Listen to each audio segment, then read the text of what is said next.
Promesse biblique du jour, bonjour à tous. Aujourd'hui, une petite histoire pour nous faire réfléchir. L'histoire de la mouche. Un homme était assis dans sa maison lisant tranquillement son journal. Puis vint une mouche avec son bourdonnement perturbateur et ses mouvements dérangeants. Le genre de mouche que chacun d'entre nous a rencontré une fois dans sa vie, qui rôde autour de nous jusqu'à nous mettre totalement en colère. Effectivement, celle-ci est venue déranger la tranquillité de notre personnage. Et ce dernier, tout en continuant à lire tant bien que mal, faisait des petits mouvements nonchalants pour l'éloigner. Mais qu'à cela ne tienne, la mouche continuait à virevolter dans tous les sens autour de l'homme. Les efforts de ce dernier pour lire son journal croissaient de plus en plus et le dérangement occasionné par la mouche l'irritait davantage. Alors, par des gestes plus soutenus mais encore lents, il essayait d'éliminer cette mouche. Mais ses avertissements ne disaient rien à la mouche qui arrivait à esquiver tous les coups que lui portait l'homme sans trop de conviction. Se prenant pour la princesse de la rapidité, elle continuait ses perturbations. Alors notre homme plia son journal et résolut fermement de tuer la mouche. Le grand malheur de cette mouche, ce fut d'être incapable de lire la pensée de l'homme. Celui-ci leva la main, observant attentivement la mouche et attendant qu'elle se pose quelque part. Et la mouche, ignorant tout cela, se posa sur la table, bien en face de l'homme, pendant que celui-ci était trop lent pour la surprendre. Elle le fit au prix de sa vie, car, avec la rapidité de l'éclair, la main de l'homme prolongée par le journal s'abattit sur elle.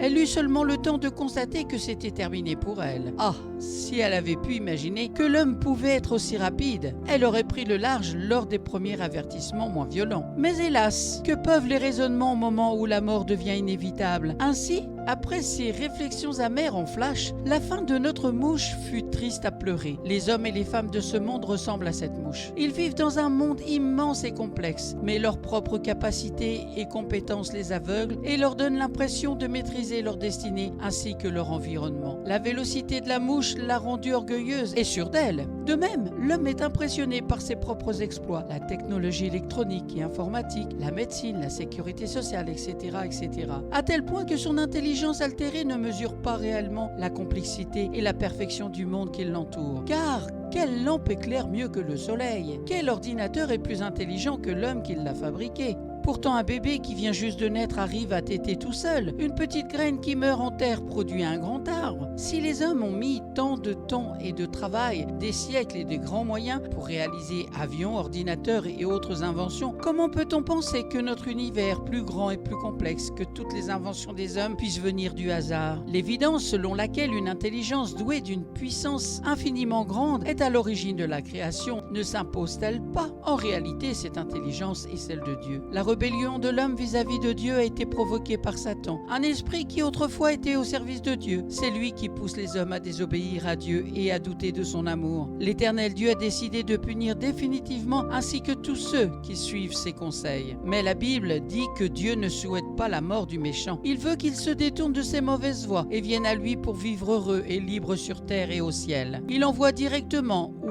indirectement livres, tracts, annonces, des messages auprès de chaque personne afin de pousser les hommes à changer de comportement et à revenir à lui. Mais, de la même manière que notre pauvre mouche, l'homme néglige des avertissements du Créateur par la voix des prédicateurs et des serviteurs de Jésus-Christ. La Bible, la parole de Dieu, est sous-estimée par les hommes. Dieu devient une légende, pire, une fiction. Et un jour, paf, les portes de la mort s'ouvrent. Le jugement de Dieu s'abat. L'homme est aspiré dans le gouffre. Il ne peut faire marche arrière et la réincarnation n'est pas au rendez-vous. Il se rend compte que l'on ne peut revenir dans le monde des vivants, pas même en tant que souris. En effet, la Bible déclare dans Hébreux chapitre 9 verset 27, « Il est réservé aux hommes de mourir une seule fois, après quoi vient le jugement. » Et en une fraction de seconde, pendant son départ vers l'au-delà, l'homme voit défiler les scènes de sa vie terrestre. Il revoit toutes les occasions qu'il a eues de venir à Jésus pour être sauvé. Il constate amèrement sa perdition éternelle. Ce Dieu lent à la colère et riche en bonté, ce qui pousse l'homme à le négliger, se manifeste après la mort, comme un juge implacable. C'est une chose terrible de tomber entre les mains du Dieu vivant. Qui peut se soustraire à sa colère? C'est maintenant pour toi l'heure de prendre une décision, de prendre conscience de ta petitesse et de tes limites et de réclamer l'intervention de Jésus dans ta vie. Dieu ne te condamne pas. Il veut te sauver, il t'aime, mais il ne peut le faire